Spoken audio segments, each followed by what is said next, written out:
Why you should learn a second language to read, Part 2. Today I present La Verda Koro by Julius Bagby in Esperanto. Esperanto is a constructed auxiliary or bridge language.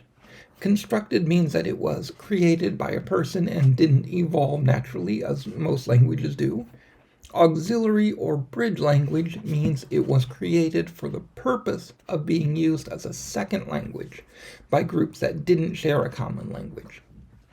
It was designed to be easy to learn and then be used by people all over the world as their second language to communicate. The creator's original intent was that Esperanto would become the international language and would be spoken by everyone in addition to their native language, and that its spread would create kind of a new era of peace as nationalistic interests would give way to more general humanity, I guess.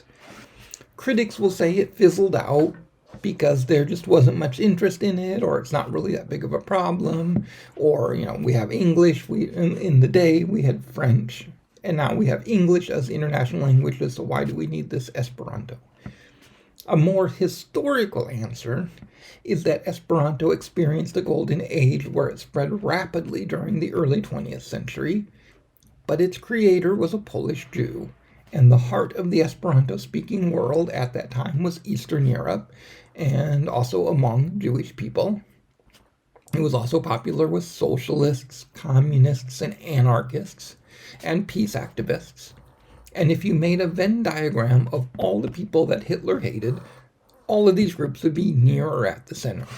And indeed, the Holocaust, the massacres of Slavic people by the Germans and then later by the Soviets, and the repression of all the various revolutionary groups by Stalin in the Soviet Union meant that by the end of the Second World War, there weren't a lot of Esperanto speakers left.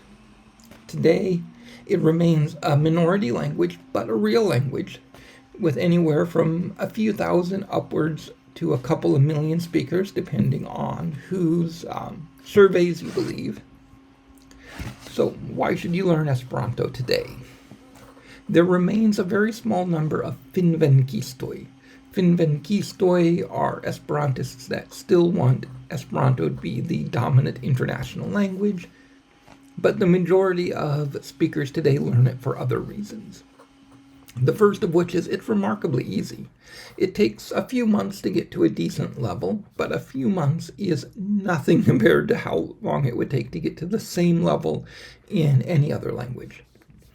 Secondly, it's fun and interesting. Third, there is some evidence that it helps you learn other languages. I might do a video about that in the future, but for now I can say Esperanto was the first language that I got to a decently high level in, and I do think it gave me at least a lot of confidence that helped me continue with my studies in other languages. And fourth and finally, you should learn it because there's some great literature in Esperanto. So Julius Bagby was a Hungarian writer, activist, and actor. He served in the First World War. He was captured and spent much of the war as a POW in Siberia. The book La Verda Koro means the green heart. The symbol of Esperanto is a green star, so it's literally referring to the heart of Esperanto. It's a reader. Readers are written to be an easy introduction in the language, with vocabulary and grammar suitable for a learner. But for all that, it's a great story. The challenge with any reader is that you have to keep your vocabulary simple, and you need to repeat key phrases and sentence structures so the learner can learn them. But this can be boring and repetitive. The other reader that many people in the Esperanto community know and use, Gerda Malaperis, solve this by being funny. And the characters are quirky, and they spend a lot of their time joking and flirting with each other. And that's a great way to introduce a lot of repetition without it getting boring. Bagby takes a different approach. Instead, he is very lyrical and profound. So let me give you an example. La Verda Koro is set in a POW camp deep in Siberia during the First World War. One of the main characters has been given permission to hold classes in Esperanto in a nearby town. So his classes have a mix of students from the camp, locals, and even some soldiers. In the first chapter, we learn that the Russian soldier is actually a Latvian and serves in the Russian army. The local girl is Polish and her family fled into Siberia to flee the war.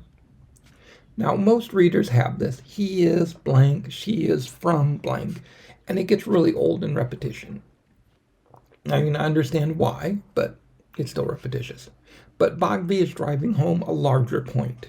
We all have many identities, national identities, ethnicities, politics. At the end of the chapter, he tells us, Ili estis homoi.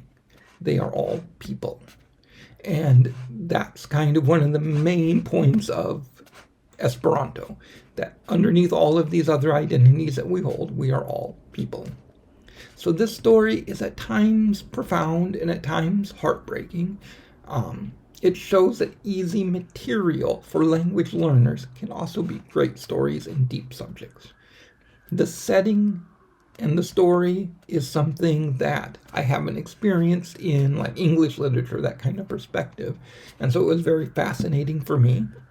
I highly recommend both the language Esperanto and the book Verda Koro. If you've done a basic Esperanto course, there's one on Duolingo.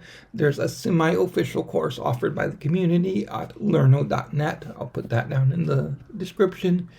Then you're probably ready to read Verda Koro. If you've not, you can do one of those courses in a month or so and then be ready to read Verda Koro.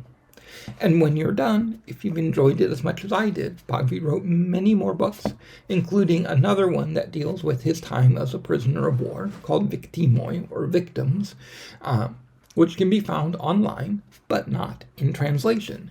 So, if you watched this to the end of the video, thank you very much, and see you next time.